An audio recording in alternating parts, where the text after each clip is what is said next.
Hello guys. I recently viewed my analytics and found that people are watching my video but not subscribing my channel. Please subscribe my channel so that I can feed my cat. Welcome back to Movie Synopsis. Today, I am going to explain a drama, mystery, thriller movie called Secret Obsession. Be aware that the video contains spoilers. On a rainy night, a woman flees down the street from an unknown pursuer. She tries to call a number in a phone booth, but gets no answer. She then runs inside a public toilet to hide. As the unknown man enters, she manages to escape from the bathroom. She tries to get in her car, but the car is locked. She smashes the window with a rock and enters the vehicle. The vehicle is attached to the pursuer's car, so she can't move with it. The woman exits the vehicle and runs to the road where a man hits her. Several other people get there to help. The woman is unconscious and not answering, so they call 911. The woman wakes up on a hospital bed. She is having flashbacks about her husband and their wedding day. The flashbacks quickly switch to the night when she got hit by a car. A man enters the hospital and introduces himself to a nurse as Russell Williams. Russell asks for his wife, whose name is Jennifer. The nurse tells him that Jennifer is in the OR and he can't go in there now. Russell goes anyway and sees Jennifer being revived. As Russell waits, he stops the nurse and asks if Jennifer remembers anything. The nurse tells him that Jen had a lot of internal bleeding on her brain, and that it's possible she won't remember anything. Russell falls asleep in the waiting room. In the morning, the nurse wakes him up telling him Jennifer is out of surgery, but hasn't regained consciousness yet. The nurse takes Russell up to Jennifer. Russell reassures Jennifer he isn't going to leave her, and that he will wait as long as he needs in the hospital. A detective called Frank Page is buying gifts for her daughter's birthday when he gets a call to attend the crime scene. He drives to the road where Jennifer got hit, and decides to go to the hospital to talk to Russell, her husband. Frank asks Russell, when was the last time he saw Jennifer? Russell answers that night Jennifer left to get groceries. Russell tells that he tried to call Jennifer, after an hour later, but she didn't respond. Then he called the store, but the owner said he hadn't seen her. Frank then asks if they had problems with each other. But Russell tells Frank they just got married and there were no problems. Frank also tells Russell that the car she left with is missing, and there are no reports about it so far. Frank drives home and wraps the gifts for his daughter. But as soon as he finishes, he starts crying. We see a closet full of unopened gifts, and the voice coming from the TV tells that a 10-year-old girl named Hannah Page went missing. Jennifer finally wakes up so Russell can see her. The doctor tells Russell that Jennifer has severe brain damage, and she won't be able to recall episodic memories. She will still remember things like her childhood and name, but she won't be able to remember Russell. The doctor promises they are going to get there eventually. But it takes a long time. Jennifer tells Russell she doesn't remember anything about the night she got hit. Russell tells her that he is going to be there for her and go through everything with her. Frank questions the man who hit Jennifer and asks if he saw anybody else there. He answers no, but he tells Frank he saw a white pickup pulling another car. Frank tells his boss that someone dropped her off there or someone took her car. Either way, someone else was there. Before we switch back to the hospital, we see a man sit down at Frank's table called Jim Con. Russell shows pictures and tells stories about their life to Jennifer. They are having a good time when Jennifer asks if he talked to her parents already. Russell tells her that her parents passed away a few years ago in a house fire. Russell thought she remembers, but she forgot that as well. Jim Con comes to the hospital and asks about Jennifer. They won't let him see her as only close relatives are allowed to visit. Con leaves flowers for her, and as he walks away, we see Russell looking at him through a door. Jennifer gets better and better every day to the point where she can eat normally and use the wheelchair confidently.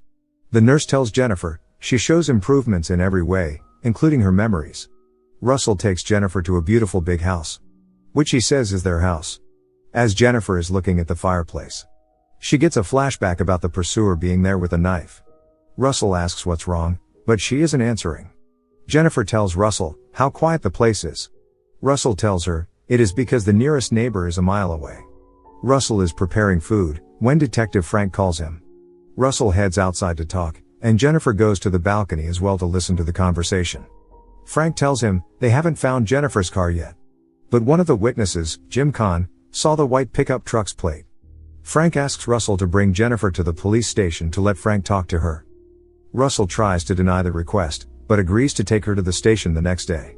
Jennifer asks what is going to happen on the next day, and Russell lies to her that he needs to go to work. Jennifer asks if the workplace is okay with her taking time off, but Russell tells her She quit her job before the wedding because they decided to start a family. Jennifer realizes she has no family and job left, so she asks Russell about her friends. Russell tells her that they don't meet up as much as they used to. But they were asking about her when she was in hospital. Russell reaches for Jennifer's hand. She holds Russell's hand, but she seems uncomfortable. Jennifer then asks Russell if they were happy or not together. Russell tells her they still are. Jim Kahn arrives home when Russell appears in the rearview mirror. Russell asks why was he asking about Jennifer in the hospital, but Kahn refuses to answer. Kahn asks who is he, and Russell tells him he is Jennifer's husband. Russell takes a crowbar and hits Kahn. Russell then breaks Kahn's neck and takes his body to his house. Jennifer wakes up and sees Russell digging in the backyard. In the morning, Jennifer sees the pile of dirt in the backyard, and she can't take her eyes off of it. Frank calls back Russell as he didn't show up with Jennifer. Russell isn't responding, so Frank asks his colleague to trace his number. Frank drives to the hospital and asks the nurse for his address, since he isn't in the police database. The nurse gives the address which Russell gave them, and asks Frank to tell Russell to call the hospital back for appointment, since they can't reach his phone as well. Jennifer is looking at their pictures, when she notices that on one of the pictures, Russell's hair looks different in the mirror. She decides to go down the stairs, even though she isn't strong enough to walk on her own. She manages to get down, but she is in great pain. She takes a look at their wedding photo, and she finally notices that someone chose the cheapest option available on Fiverr for Photoshop. She then tries to look for clues and access Russell's computer. Russell comes home, and she quickly closes the laptop. Russell gives her a phone, which is in a gift box for whatever reason. The phone has no signal, since they live in the mountains. Frank goes to the address which he got from the hospital. An old lady opens the door, and tells Frank she never heard that name, and that she doesn't know anyone named Russell or Jennifer. Frank calls the department, and they tell him they can't trace the phone. Despite all the red flags, Jennifer decides to give a little cute kiss to Russell. Jennifer only backs away, when she has another flashback from the night she was attacked. Russell psychs out and tells Jennifer that he deserves a night with his wife after all he went through with her. He eventually lets her go, and asks for forgiveness, but Jennifer turns around and ignores him. Russell gets up, and heads to his computer, and we see that a hidden camera is installed in their bedroom. Frank is still trying to figure out who is at the scene with a white pickup truck. Frank calls the hospital, and asks the nurse to get the security footage. Frank also asks how Russell proved he was Jennifer's husband. The nurse tells him he showed photos and identified her back tattoo. Frank checks the security footage, and sees Russell getting out of a white pickup truck on the night of the accident. The next morning, Russell apologizes to Jennifer with flowers. Frank goes to a tattoo salon, and asks the man what the tattoo on Jennifer's back means. The artist tells Frank it stands for the name Allen. Frank runs a search on the name Jennifer Allen, and finds an address down in San Jose. When Frank gets to the house, he sees that the mailbox is full and the door is open. He enters the house, and tries to switch on the lights, but there is no electricity. He sees food rotting on the table, as he keeps looking for someone. As Frank enters one of the bedrooms upstairs, he finds Jennifer's parents' corpses. As Jennifer wakes up, she hides Russell's wallet and asks him to go and grab groceries for her. Russell locks the door as he leaves. When Russell finally left, Jennifer finds her driving license in the wallet, and sees her name as Jennifer Allen.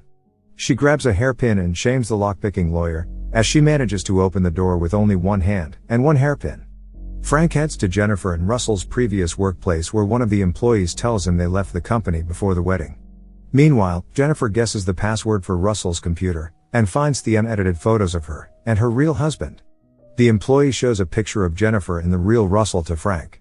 Frank spots the man who took Jennifer from the hospital and asks who he is. The employee tells Frank that the man is Ryan Guarantee. Ryan Guarantee left the company a few months ago, since he broke the nose of his employer. The employee gives the contact info to Frank in a note that the real Russell wrote to Jennifer before they left. Jennifer isn't the sharpest tool in the shed.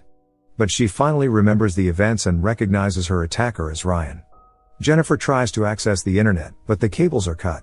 Ryan realizes he left his wallet at home and heads back. Jennifer takes her jacket and heads outside to look for signal. She takes off the back of her phone and sees that the battery is melted. We learn that Ryan isn't really good at hiding things, as Jennifer heads to the garden and stumbles on a hand sticking out of the ground. Ryan comes and hits her on the head with a rock, and carries her upstairs. Jennifer wakes up and still doesn't understand what's happening, and asks Ryan about the internet in her phone. I think she might lost a chromosome on the way to the hospital. Ryan gives her a medicine which she takes without much resistance. Jennifer asks Ryan who is he and what did he do to her husband. Ryan chains her to the bed and leaves.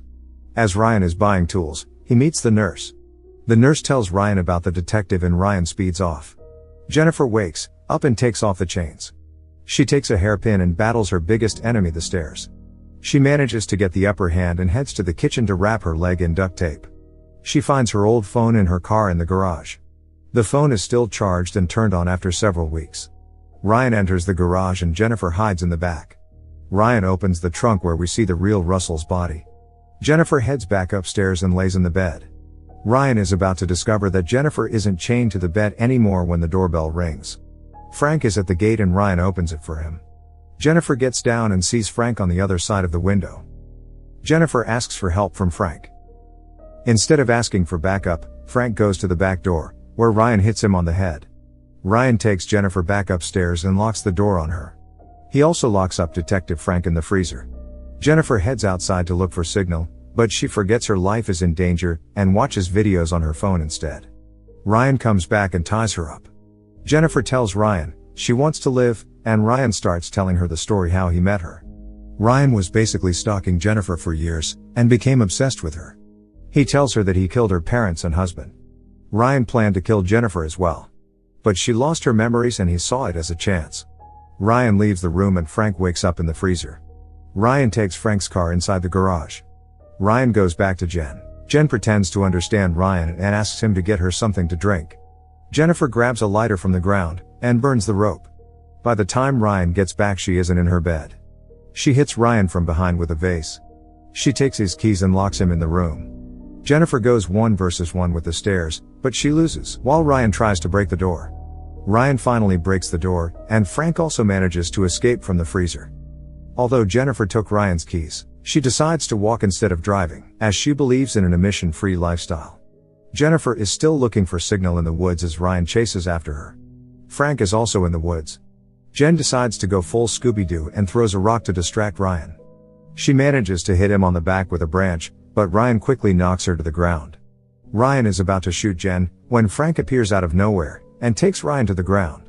Jen takes the gun and shoots Ryan twice. Ryan collapses and Jen runs to hug Frank. 3 months later, Frank is packing up his stuff when Jen visits him. Frank gives the letter he found earlier to Jen. In the letter, the real Russell expresses his love to Jen. Jen drives away with a smile on her face, like the murder of her loved ones and the kidnapping never happened. And that wraps up our recap for this time.